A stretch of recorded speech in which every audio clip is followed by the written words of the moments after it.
High Velocity Wrestling is a professional wrestling promotion based in Western North Carolina. HVW's events provide a family atmosphere featuring old school pro wrestling with a modern day flair, giving a little something for everyone.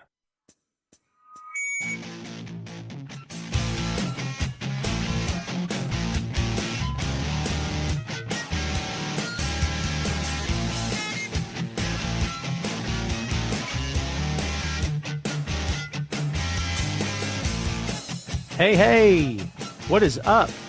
Welcome to the HVW Podcast, the official podcast for High Velocity Wrestling. I'm your host, Tom Clark, and we're here to give you the latest news and rumors surrounding the best pro wrestling promotion in the Carolinas, as well as exclusive interviews that you will only find here. Please remember to visit us online at all of our social media and follow us everywhere you can, including Facebook, Twitter, and Instagram. The links are available in the episode's description. I was flipping and fumbling through that intro, but I made it. What's up, kids? Tom Clark here, director of social media for High Velocity Wrestling. How's my hair? Are we good? Do I look good? I look great. Don't even lie. It's been a long day. It's only Tuesday, but it feels like it's already been a long week. We're getting close to the holidays, which is a good thing. Your boy's all about Christmas. I love it. Thanksgiving's in 2 weeks. I'm digging that too. So hope you and yours are doing great out there tonight. Happy Tuesday night to you one and all. We are getting ready to do our podcast thing here. As we guys told you a few weeks ago here on the Facebook that we were going to make every attempt to stay in touch with you, the fans. Well, guess what? That's what we be doing tonight. So without any further ado, let's bring on the owner and promoter of HVW, the man himself, Mr. Gary Benfield. What's up, Gary? What's up? What's up, Tom? What's up? Facebook world, Facebook land. Yes, sir. How you doing tonight, man? What you got going on right here? What are we talking about here? Yeah, that kind of looks like what Ivan's got. That looks like what Chuck's got on the back of his head. You've got more tattoos than I do, but I've got more hair than you do. So maybe it's a trade-off. Really? Look, you stepping on my toes, Tom. You're stepping on my toes. I got no tats, by the way. I have zero tattoos. I've always thought about it, but at this point, I'm like, listen, if I ever decide to rob that bank, then I shouldn't get a tattoo. It's an identifying mark. I can't be getting picked out of a lineup, man. Do you know what I'm saying? So, hey, brother, I hear you, dude. Look, at least one. Look, if I fall off a mountain somewhere and they find my body 6 months later, they can identify me. Hey, you know what? That's actually a good point. So, there you go. That's the tat right there, buddy. John Matthews has already joined us in the chat. What's up, buddy? What's up, man? The kid will come out here tomorrow night, work his butt off. There you go. So, listen, we just went live, but for anyone that doesn't know, go ahead and plug the training, man. What you got going on up there? Hey, man, every Wednesday, Thursday night, we get started about 7 o'clock. We go to about 8, to about an hour during the week because the neighbor complains about the noise of the ring. Wow. But Saturdays, we go from 12 to whenever we want to stop. So, anybody wants to come up and work out, man, it's $25, but you can come work out. I got 5, 6, 7 guys working out with us right now. John Matthews is helping me with these younger guys, and it's awesome, man. Anybody wants to come check it out. Cool. Sounds great, man. I didn't realize you were up that many. Judge in the house. Yes, sir. Here come the judge. Yes, sir. What's up? Ringsiders. What's up, man? How are you? We'll throw your name up there.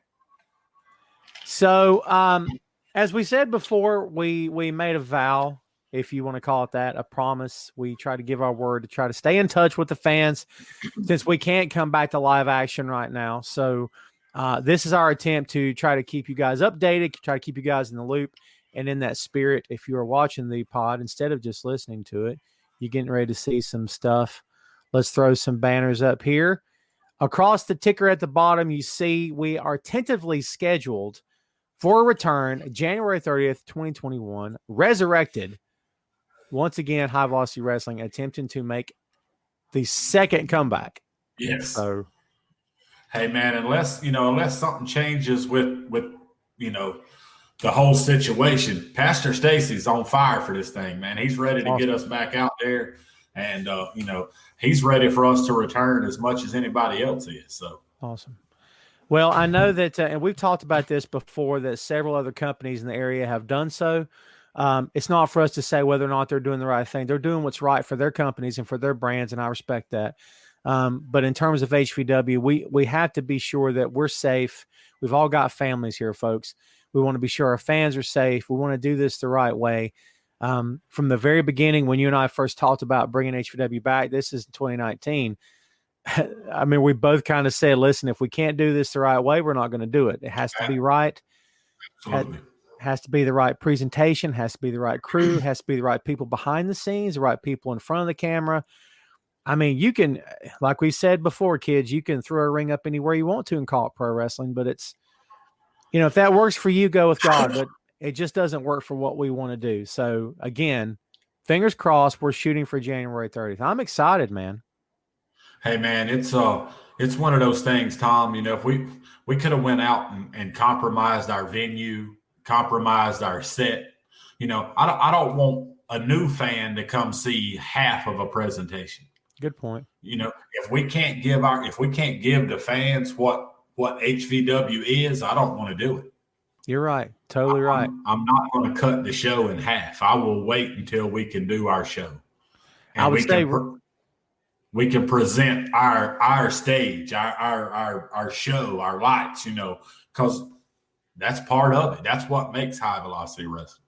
I agree totally. And I would think Ryan's probably on the same boat as you. He says, can't wait for the return. # we are front row. We'll be there for sure. Yes, sir. Appreciate you, Ryan. So they're always fun. John says we'll be back on January 30th. Also, if you didn't know, that will be my birthday. Oh, man. There you go. Yes, sir. Yes, sir. We might let him put the canvas on the ring that night.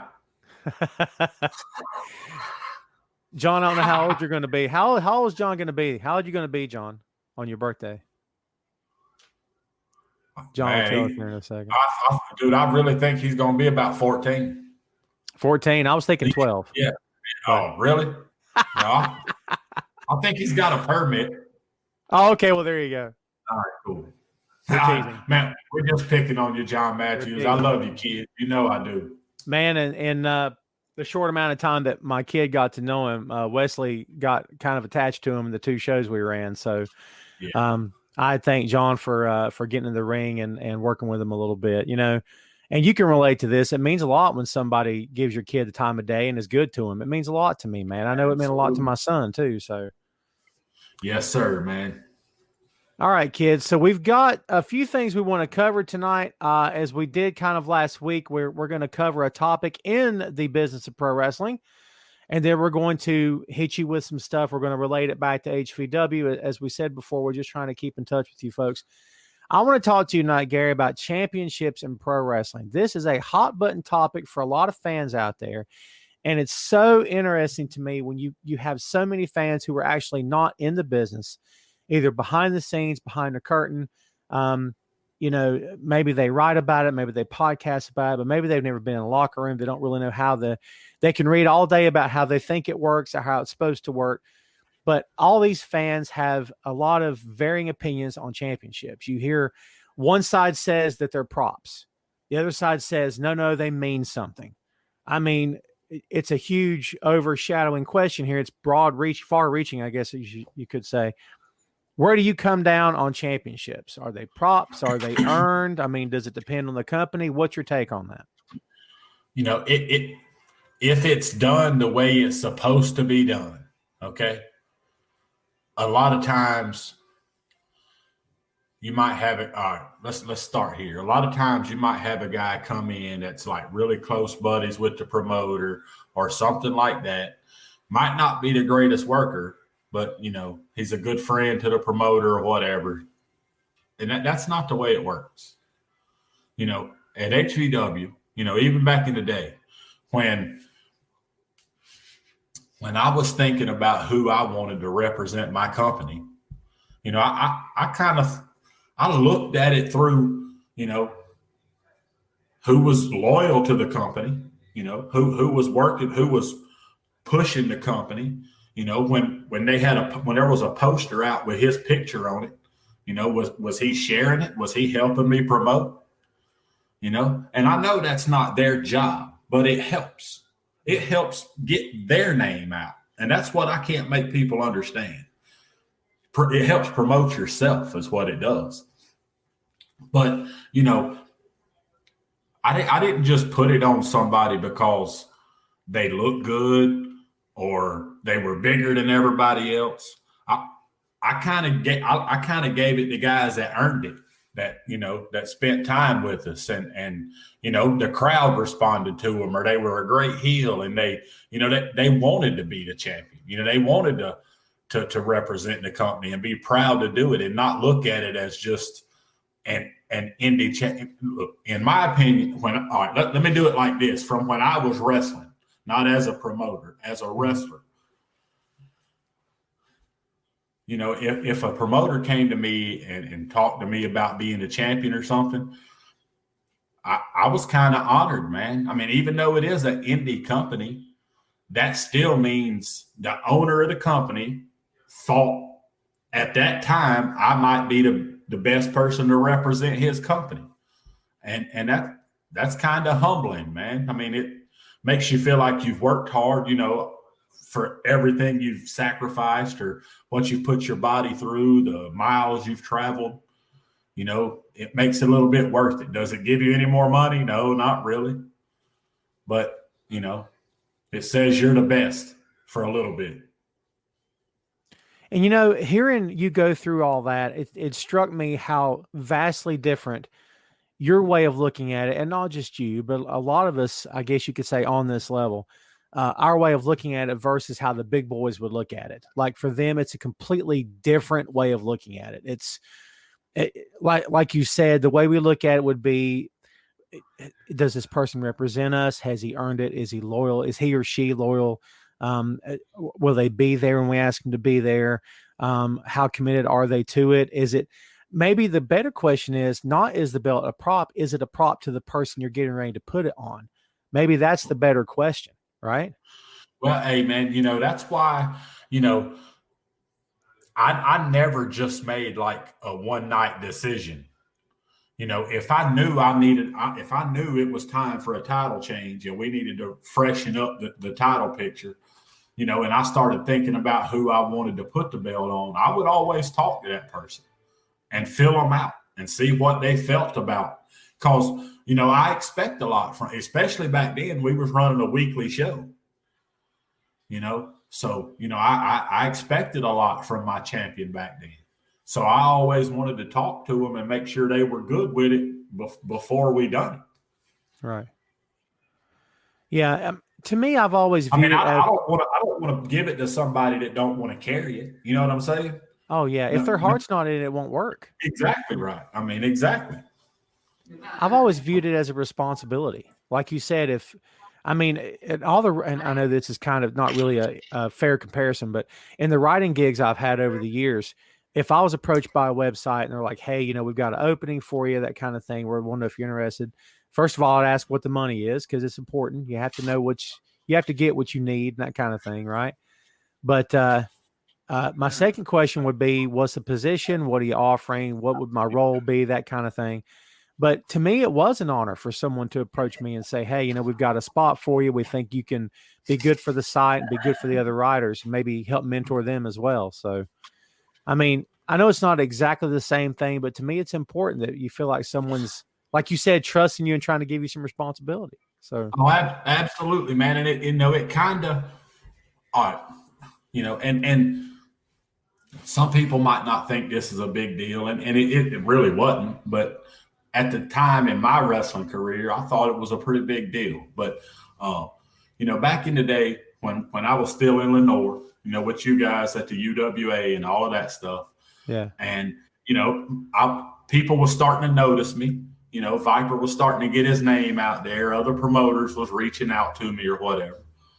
And I was kind of only working for Roger at the time. Right. And I think I'd worked a couple shows for Candy Ryan and Bill Mudd as well. But that's about it. That was right there in the Lenore area, in that local area. And I hadn't really went anywhere else. I remember on Fridays, man, I would watch APW, American Pro Wrestling, out of Chesney on the Hickory TV station on the what's the Hickory station there? WJHKY or WHKY. Yeah, something like WHKY. that. Yeah. And I always, I thought, all right, this is kind of cool. So, I got a phone call from Chief J Eagle asking me to come down. So I thought, this is kind of cool, man. So me and my partner at the time with Jesse Black, we went to APW. And that's kind of the first where it kind of felt like I went to the next level, which, now I know it really wasn't. But for me at the time, it was to the next level.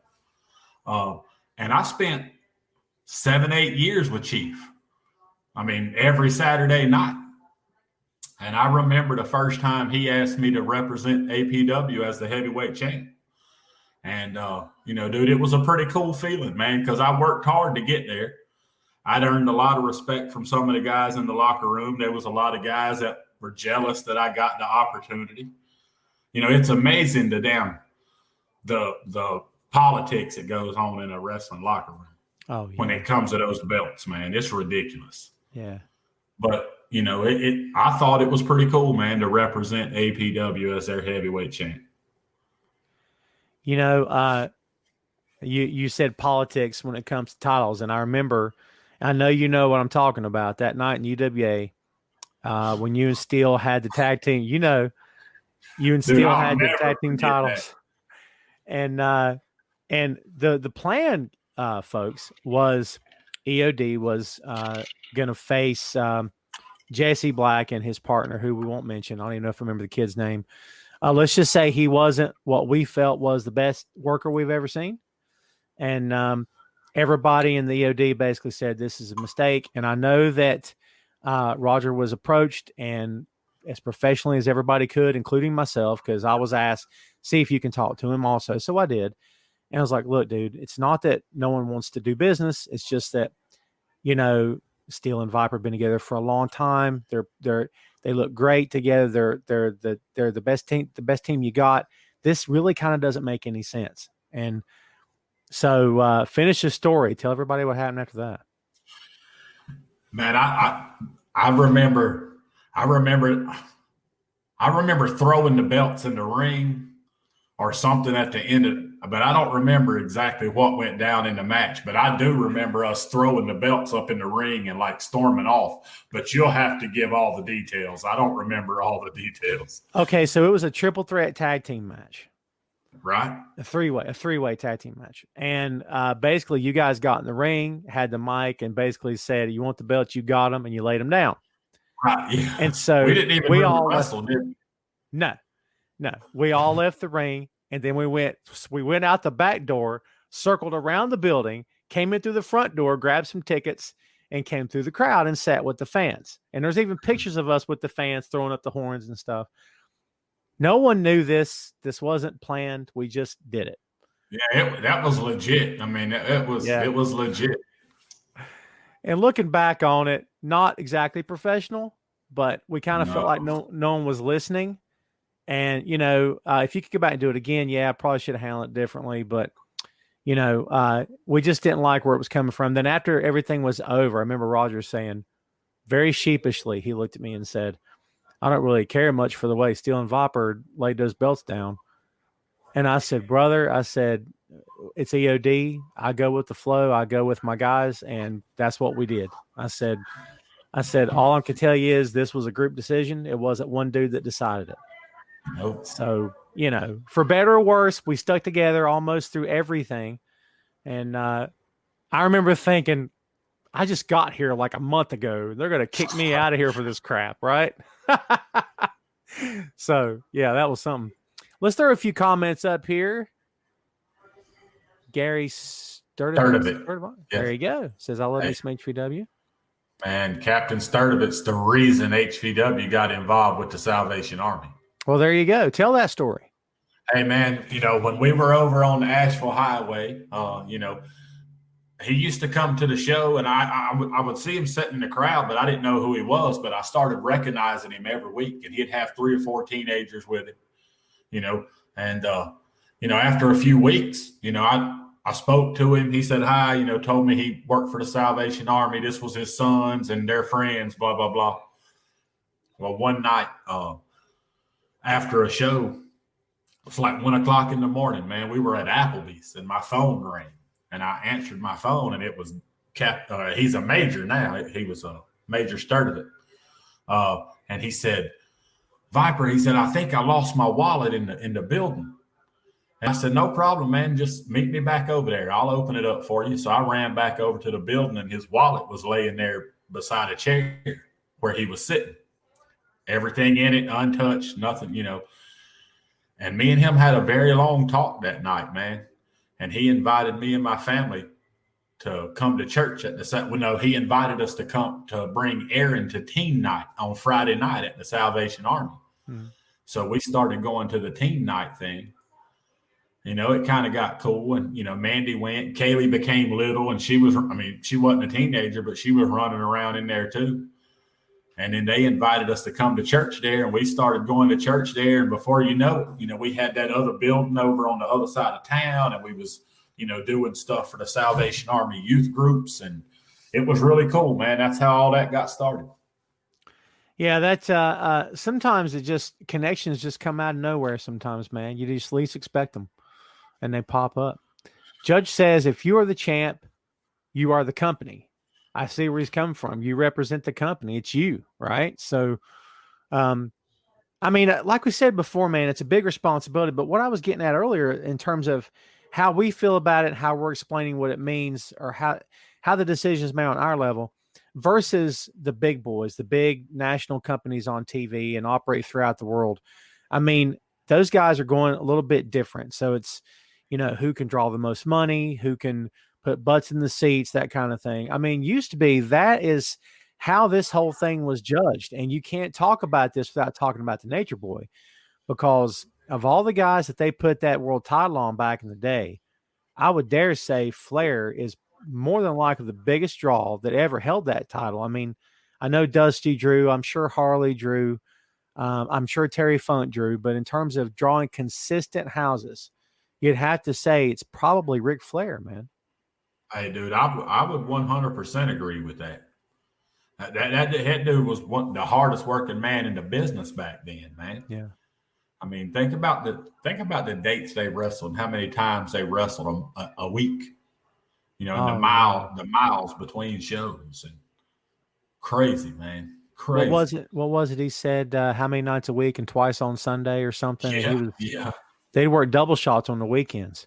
Yeah, they were filming 2 TV shows on Sundays, right? Yeah. Yeah, and you know what? This is how much Ric Flair had me programmed as a kid. When Sting first broke in, and he was I can't say he was polished, but he was already had some time under his belt by the time NWA and WCW had bought UWF. And so they brought him in, and you're like, they looked at him and said, God, this kid looks like $1 million. He can talk, he can wrestle. But then it was like, okay, he's going to challenge Flair. And I remember telling a friend of mine, he's not going to win. And they're like, why? Because it's Sting. And they're like, so? I said, dude, it's a guy named Sting. He's got spiked hair. He paints his face. He wears neon tights. Ric Flair, the Nature Boy, the leader of the Horsemen, is the world champion. A guy with one name that looked like a surfer was not a world champion to me. Like now, of course, I see it differently. But at the time, I was so programmed. This is what a world champion looks like. This is what he sounds like. It's how he dresses. It's what he rides in. This is the women he walks around with. That's the champ. His promos programmed you. Yes. Just, his whole gimmick. It was, that's absolutely. That's a lost art that our business don't have much anymore, man. You're right. Judge says Florida Championship is where Sting came from. So Sting started in California. And for, was it Rick Bassman he worked for? I can't remember. And so he went from there to Mid-South, and then Mid-South became the UWF. He probably did spend some time in Florida, but I'm trying to remember where. I'm trying to get my geography right here. But yeah, he came in seemingly from out of nowhere, because unless you could get that TV unless you lived in Tennessee, you probably didn't know who Sting was. I knew him from the wrestling magazines because I knew the Blade Runners. Right. I knew it was Sting and the Ultimate, where it was Rock and Flash. They were the Blade Runners. The Blade Runners. Sting and the Ultimate Warrior? Yes. I didn't know that. They were the Blade Runners. Go look that up. It was Rock and Flash. It was Rock and Flash, and then it became Rock and Sting. And I think Warrior was Rock, obviously. But yeah, it was I mean, they're Road Warrior ripoffs, and everybody admitted that too. They put the team together, I think, when they were in California. Hey, yeah, I was about to say Major Sturdivant just made a great comment. Worst thing that ever happened is when the big boys said it was fake sports. Yeah. I mean, Gary, my friend, you have one person to blame. First name Vince, last name McMahon. He's the one that pulled the curtain back, told the whole world, and he did it for legal reasons because they were tired of paying give me the word here, the unions to set up the rings. They were tired of having to go through the boxing athletic commissions of these states. So by calling it sports entertainment, they got around that. They got around all of that. They could have their own ring crews. They didn't have to pay any kind of fines or any kind of fees or whatever. They got around the whole thing. But you're right. It totally killed it. I mean,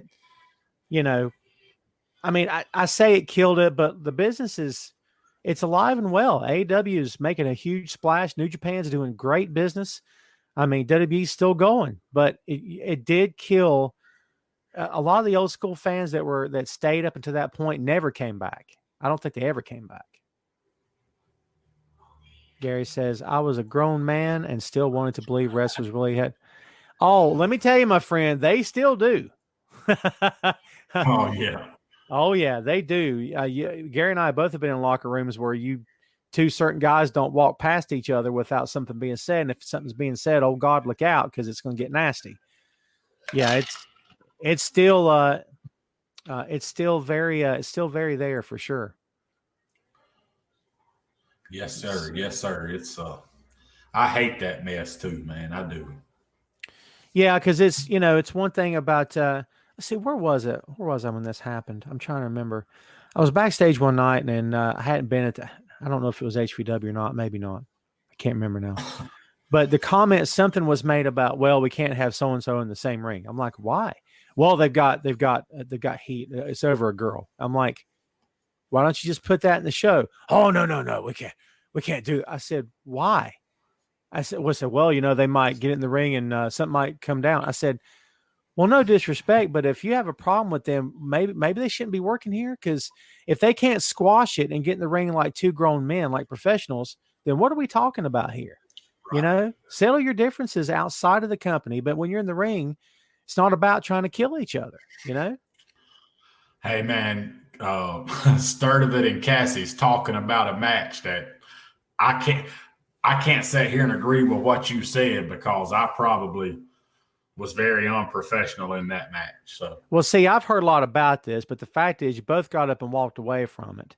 And if there's any hurt feelings, you never told me about it. Was there a handshake in the locker room? Was there anything that, hey, I'm glad we got that out of our system? I mean, tell me about it. You don't have to go into great detail, but. I mean, I went and sat at the hospital with him all night while he got his head stitched up.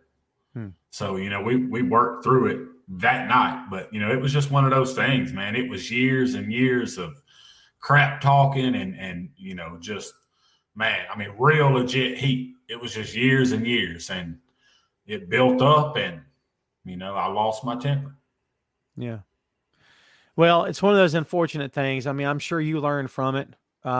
Hopefully he learned from it too, because, what's the thing about a receipt, right? So sometimes you get a receipt and sometimes it hurts.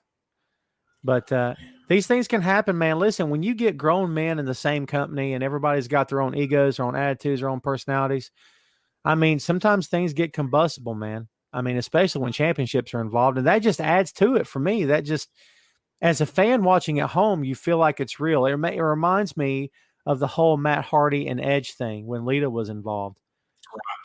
And how real it felt, because it was real, It was real, exactly. I mean, that was really happening behind the scenes. But, yeah, with me and I mean, I'm not even going to mention his name, but with me and him, it was just so much. I don't know, man. It was so much internet drama. Dude, there used to be a message board called the Regal board. And there was a big wrestler guy down from South Carolina named Ricky Regal, and it was his board. And, dude, I promise you, for the first 5 years of HVW, we were the news on the Regal board all the time. Just, people talking junk, talking crap. And Oscar was always on there trying to talk crap, man. And, and he even tried to, bed my wife and stuff. Ooh. Like real legit stuff. And it just built up. And me and him, we were able to get through one match. And we actually called the show Regal Wars, and Viper versus Osgard was the main event. And dude, we sold more tickets to workers than we did fans. Wow. Workers that weren't even working, that came just to watch. We Crazy. sold more tickets to workers than we did fans, and we did great business that night. Crazy. And then, we tried to do Viper versus Osgard 2, and that's when everything just hit the fan. Let's see. Judge mentions Chris Benoit and Kevin Sullivan and Nancy Benoit. Yeah, good point. Absolutely. Yeah. Another real thing. I mean, if leave it to WWE, man, that's the one company that will take something. I know this was WCW, but they'll take something and put it on TV. They don't care because they're. I mean, yeah. And again, I'm kind of that opinion. I don't think everything's fair game, but I don't know. The notion that real life draws better than anything else. I mean, let me ask you a question. We've all sat back and we saw the night that CM Punk had the urn, and Paul Bearer had passed away like the week before, and so Punk dumps the urn on Taker and it's ashes. And we all understand this is just show business. It's not real, that what he's doing. That's not a human body in that urn, obviously. But people took that to mean, oh, they're disrespecting Paul Bearer. I know, right? Man. And then we had Randy Orton that time after Eddie had passed away, saying Eddie was in hell. And so do you draw a line there, or is it more like talk to the family first? Is the family okay with it? Or is that enough? As a promoter, do you say, look, I'm drawing the line, I'm not going to do that kind of stuff? I wouldn't do it. I mean, not a legit death like, Eddie's death and him coming out saying he was in hell, and that's ridiculous. That's crazy.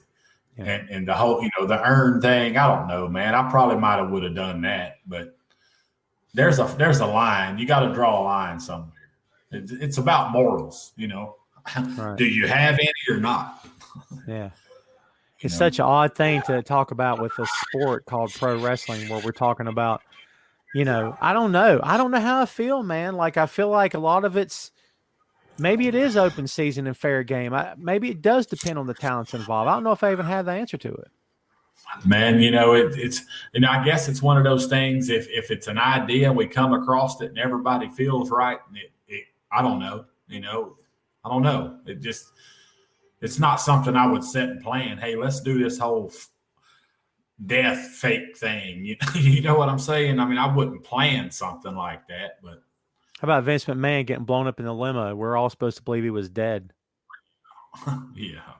So he had shareholders within 5 minutes of that spot on Raw frantically calling McMahon, blowing up his cell, blowing up Titan Towers. Is he dead? What's going on? Is he dead? Yeah, for real. Yeah. Shareholders. Killed him on USA Network on Monday night. And, the whole Benoit thing stopped that from happening. Obviously, they didn't push forward that storyline, thank goodness. But, yeah, I mean, of all the things they've done, that was above and beyond, I think. That was just beyond crazy. So, in an effort to get this back to championships, let me take it there if I can, because it just kind of struck me. In terms of an actual physical belt, and you can take your time with this if you need to. What is your favorite championship belt of all time? Do you have a favorite actual title belt? Oh yeah, without a shadow of a doubt, my favorite belt of all time was the red United States title that Tully Blanchard carried for so many years. The Oh, strap was red. I just like the shape of the plate of it. yeah, You know, yeah. I just like that one. Or the strap wasn't red, but the plate was like the background of the banners on the plate was red. Yeah, you're right. Yeah, yeah. I know this is the one that Magnum had, the one that he dropped to Nikita. Yes, Yeah, yes. that's a And great Tully, belt. yeah, that is. That's my favorite belt ever. Yeah, that's a great belt. So I thought you were going to take my answer. I loved the world television title, the red leather strap, the silver plate, the one that Arn had for years. I love Yeah, the world television title.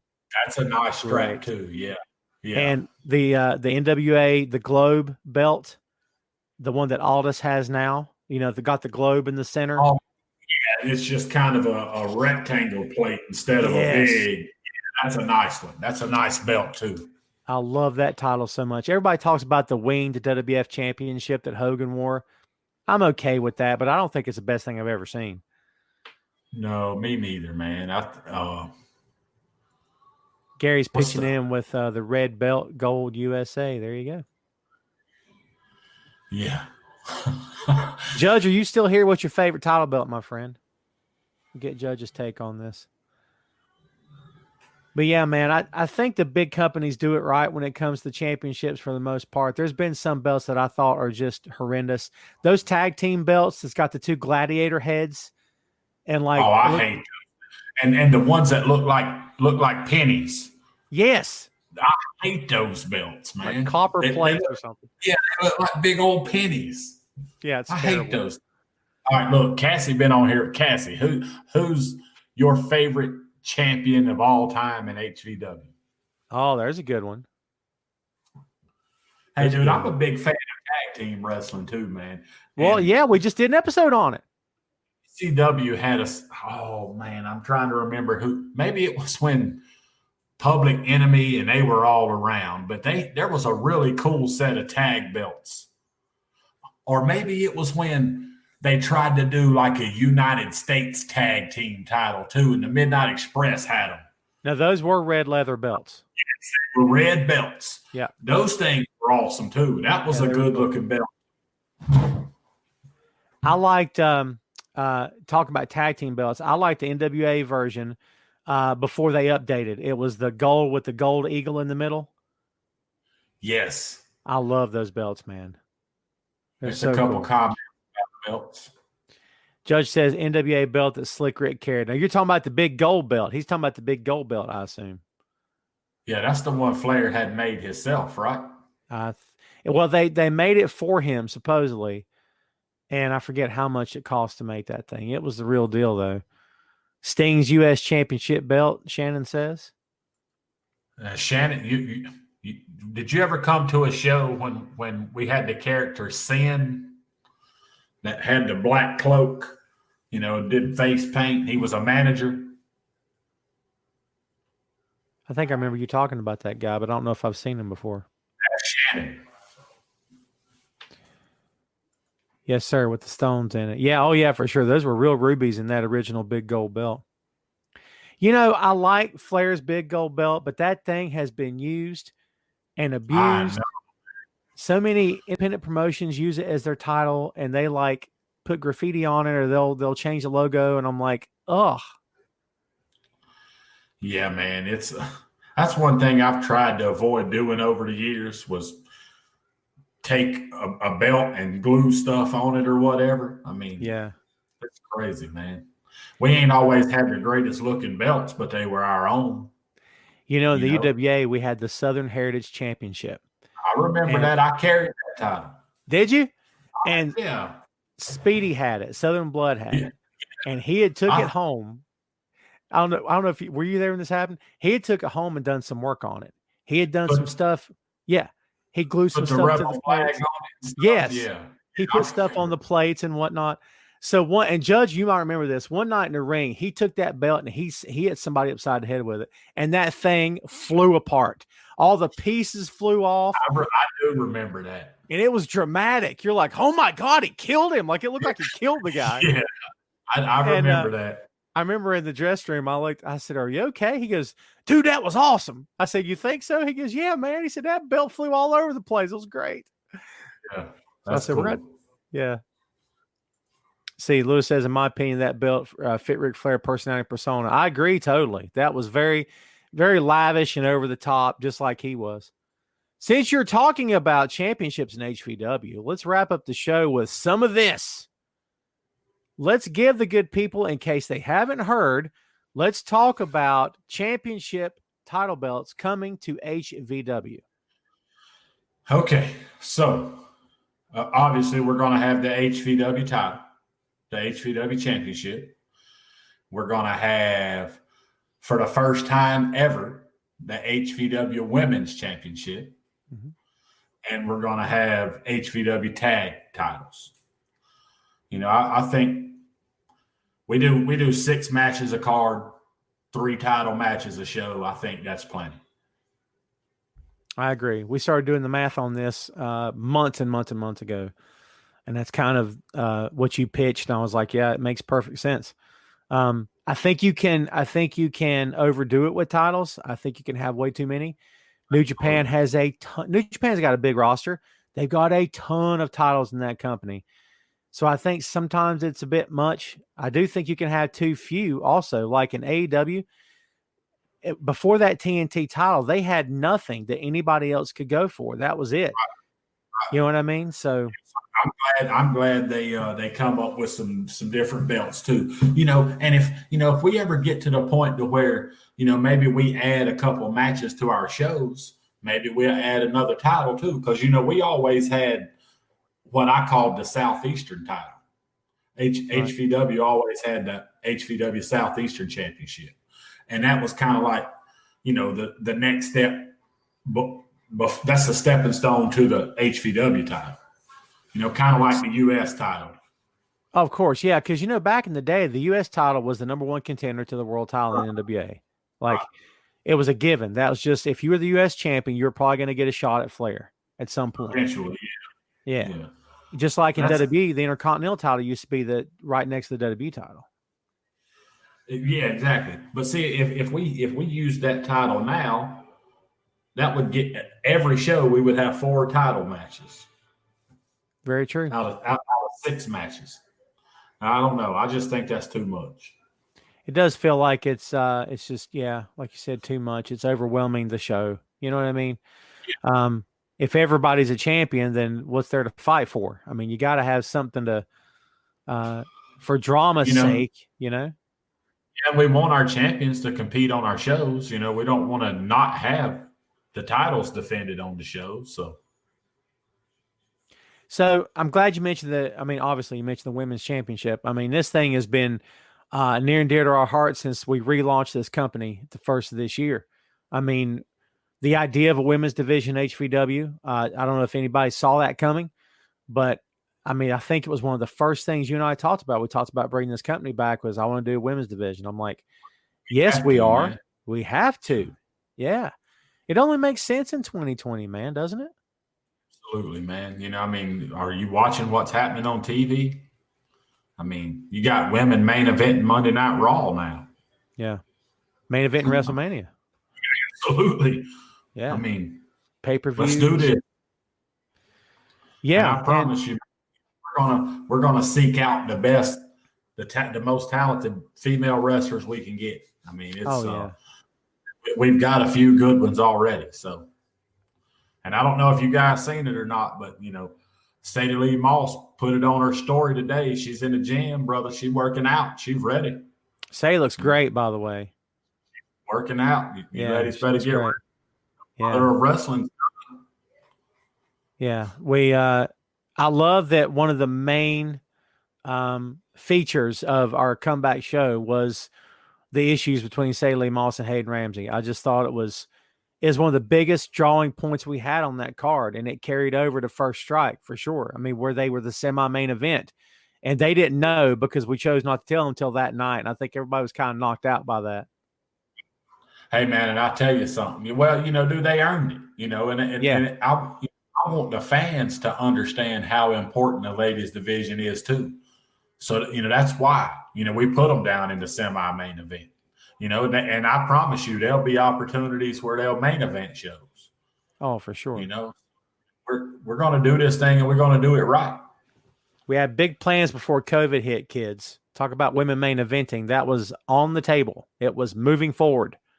So, man, it's this COVID thing's, it hurt us in a lot of ways as far as the show goes, but it's helped us a little bit as far as, with Hayden's knee injury and stuff.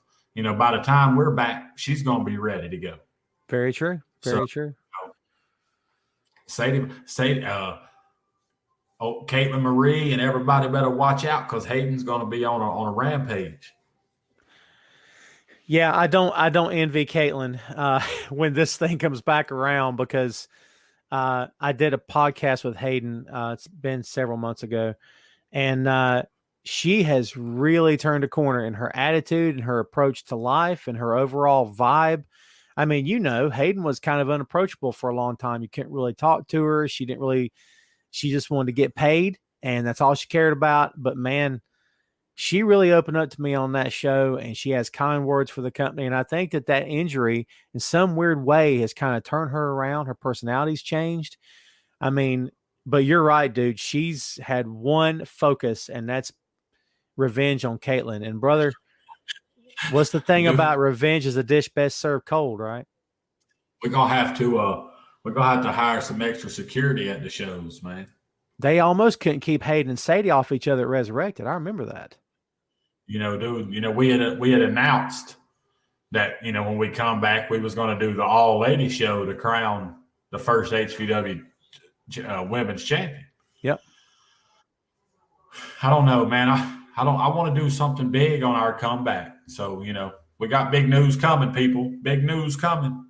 A lot of plans going to be made. A lot of stuff you and I need to talk about. And just like we did with the first Resurrected, this is not going to be done by the seat of our pants. This is going to be a lot of plotting and planning and scheming in a good way behind the scenes. A lot of things we're going to hatch out. A lot of things we're going to hash out on paper and get all our ducks in a row and every other cliche you can possibly imagine. Dude, my thought has always been, I've talked about this before. I want to deliver the kind of show that I would enjoy watching. Oh, absolutely. Yeah. I mean, dude, I want to deliver the type of show that nobody else is delivering. I agree with that too. And I think we did. I think so too. I think we did. And it's easy for me to say that because I was part of it, and it's going to sound like that, but I don't care. I think the first two shows we delivered, and I said this to you, and I said it publicly also, not just in private. I would have paid money to see both of our shows and sat in the crowd. I would have been perfectly fine with that, and I would have enjoyed it. I just think that I just know the fun that everyone had at both shows. I know how much the talent appreciated the professionalism we showed behind the scenes, because you and I both know that the talent can spot a carny a mile away, can spot a showman a mile away, and they can see when something's not right. They can smell when something's not right. There was nothing phony about us, man. I mean, at all. We were both, everybody behind the scenes on the crew were just honest and forthright, face to face, man to man. And that's how we ran it. And I just think it made a real impression on everybody, dude. Hey man, I always said if I ever come back, it would be a business. It wouldn't be a hobby. It wouldn't be, it wouldn't be a place for Viper to wrestle. It would be a business. And that's the way I want to run it. It's a business. Absolutely. Shannon says, think that's what Gary has always tried to do. Absolutely. Ryan says, definitely the best two shows I've ever been to. We appreciate that, Ryan, brother. We got many more coming. So, bring the front row crew and let's do this thing. Yes, sir. And Ryan, I'll tell you, my man, my kid and I have been to a lot of shows over the past 2 years. Gary will tell you that. We've been to a couple together. And I've seen we've seen AEW, WWE, New Japan, Ring of Honor. We've seen all these guys live. I'm not kidding. I would hold up Resurrected. I'd hold up first strike against anything that we saw live. That's just how I feel. Maybe I'm jaded. Maybe I'm biased. I don't know. But I just feel like that, with the budget that we had, with the talent that we had, I thought we had it out of the park. And that's just me being honest. Hey, man, the first Resurrected, there was a few technical difficulties, but once we got through that stuff, it was the talent that's representing that high velocity wrestling. Just they came out and showed out, man. They were excited. They were proud. They were happy to represent the company. They were excited to be a part of the return. The fans had a great time. Everything just clicked, and that's what made the night a success. That's right. Absolutely. And, so again, this whole show has been about championships. And like a lot of times you and I talk, we just kind of graze the surface of something. But, all right, Shannon's got a good one here. Do you remember going to see Jerry Lawler versus Dusty? Yes. You got to tell me about this. When and where was this? Shannon, tell the man the story. I remember going, but man, I can't. I don't know. I think I've had too many concussions or something. My memory has got horrible. Oh no! Oh, here we go. It's a good thing we're about to end the show. Thanks for joining. Chuck. Yeah, he came along at the right time, right as we're getting ready to take it home. Chuck says your warning from Illuminating Truth starts now. Not a promise, not a threat. That's a bona fide guarantee. He spelled bona fide correctly. I'm impressed. Chuck, I'm telling you, man, the first time you step in that ring, I'm going to drop you on that stack of dimes you call a neck. Oh, see, there you go. Not only are you going to get, you're going to get some action. It's going to be some Road Warrior action, baby. Shannon says it was in Hickory. Well, if it's Lawler and Dusty, we're going back to at least the mid-'80s, wasn't it? Oh, no, dude. I want to say they were just doing like an appearance or something. Oh, I see. Okay. Yeah, it was at a car lot, I think. Well, I know that Dusty ran Turnbuckle Championship Wrestling for a while. Yeah, he did. Yeah, so I don't know if it was there or not. Barrett Seals says hello. Barrett's been a fan since early days. I mean, Sweet. year 1, year 2 of HVW. Ryan says the rat tail will break Chuck's fall. No, that thing's called a chalupa. His dumb ass calls it a chalupa. Don't they sell that at Taco Bell? Yeah.